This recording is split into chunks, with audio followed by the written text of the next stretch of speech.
My name is Simon Smalley and I worship at St Philip's Church, Scholes. And today's reading is Mark chapter 6, beginning at verse 7. Calling the 12 to him, he began to send them out 2 by 2 and gave them authority over impure spirits. These were his instructions. Take nothing for the journey except a staff, no bread, no bag, no money in your belts. Wear sandals, but not an extra shirt. Whenever you enter a house, stay there until you leave that town. And if any place will not welcome you or listen to you, leave that place and shake the dust off your feet as a testimony against them. They went out and preached that the people should repent. They drove out many demons and anointed many sick people with oil and healed them. Sent packing. I don't know about you, but I'm terrible with packing for a journey. I start out okay with the basics: a clean shirt, clean underwear, razor, toothbrush. But then it's all the extra bits and pieces that I suddenly think of to put in my case that add up, and finally I'm struggling to fit it all in. A full and consequently heavy suitcase is a reminder of all the possessions we feel we need around us just to exist normally. And for anyone who's had to dash around a busy airport, they slow us down considerably.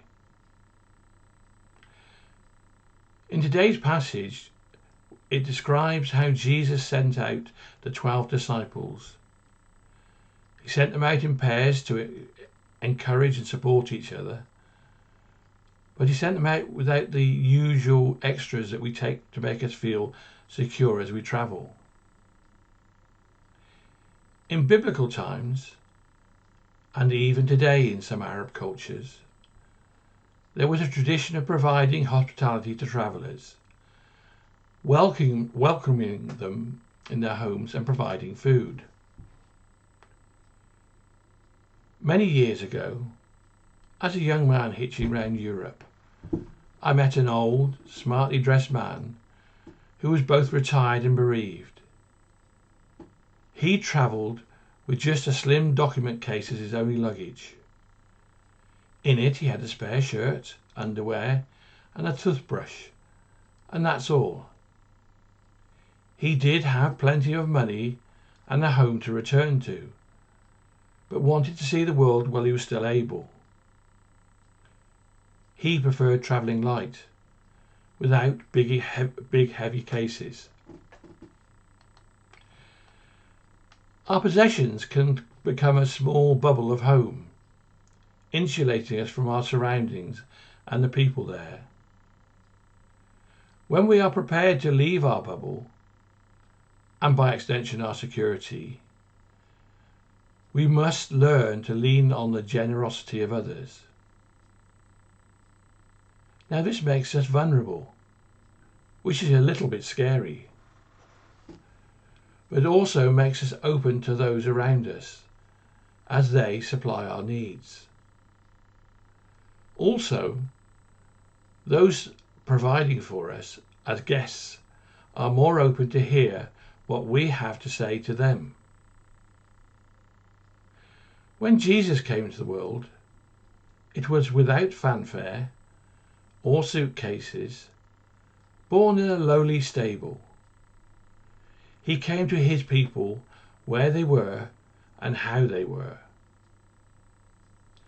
When we see the opulence and wealth of the palaces belonging to kings and queens, or even Russian presidents, it is all there just to convince us, as well as them, that they are something special. Now Jesus did not need all this display of pomp and wealth. Neither did his disciples, and neither do we. He gave us authority by his Spirit to preach, heal, and drive out demons, none of which needs a suitcase. All that we need is a trust in God.